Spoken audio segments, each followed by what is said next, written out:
welcome to the latest edition of the podcast. Today I'm going to talk about vocabulary. Lots of people think you need a big vocabulary to write great fiction. I'm not convinced. I don't think that's the case. So it's entitled, Do You Need a Big Vocabulary to Write Great Fiction? Here's why I think not. Many great authors have had an amazing grasp of the English language.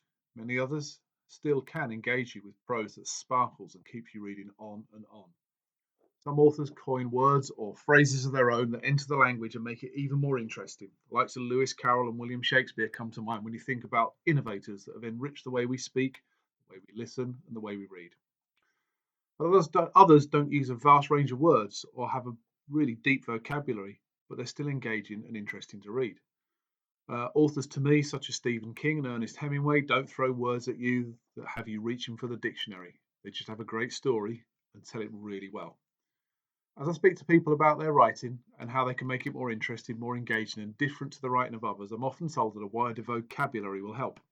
I'm often told that using different words in place of ordinary words for objects, subjects, feelings and actions will take the writing to the next level. I tend to disagree. While I see a place for something different, this doesn't always have to come from the base level of vocabulary to enact that difference. Writing is about conveying emotion to people.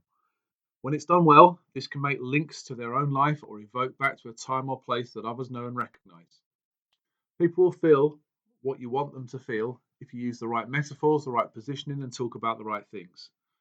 I liken writing of this nature to the comedy work of Peter Kay. He doesn't talk about things that are current or look at modern comedy principles. He talks to an audience that grew up at the same time as him in the same country, and people adore him for it.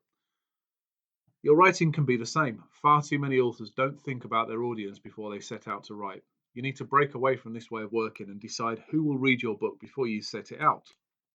Will it be the people you grew up with, the people in your hometown or city, the people who already read the work of another author, the people that enjoy reading a certain genre?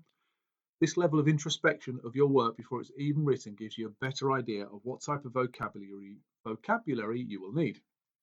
Unless you're writing for Oxbridge scholars or people who want to read another Jane Austen, then you may want to look at using language that you and your audience use, rather than going anywhere else with it. Adding to your vocabulary is never a bad thing, but if your readers don't share that vocabulary, then it won't resonate with them in the same way.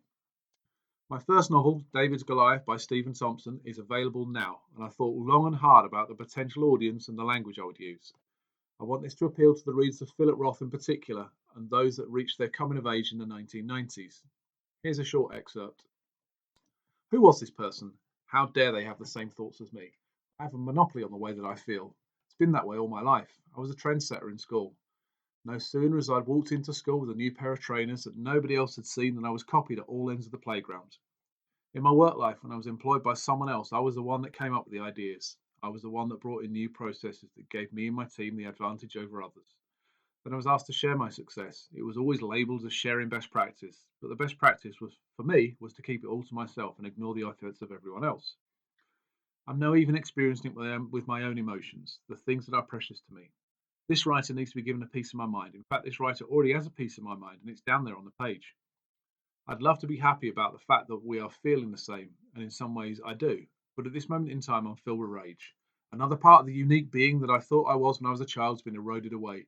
No, erosion isn't the right word. Erosion sounds like a natural process that was inevitable. This isn't an erosion. This is theft, pure and simple.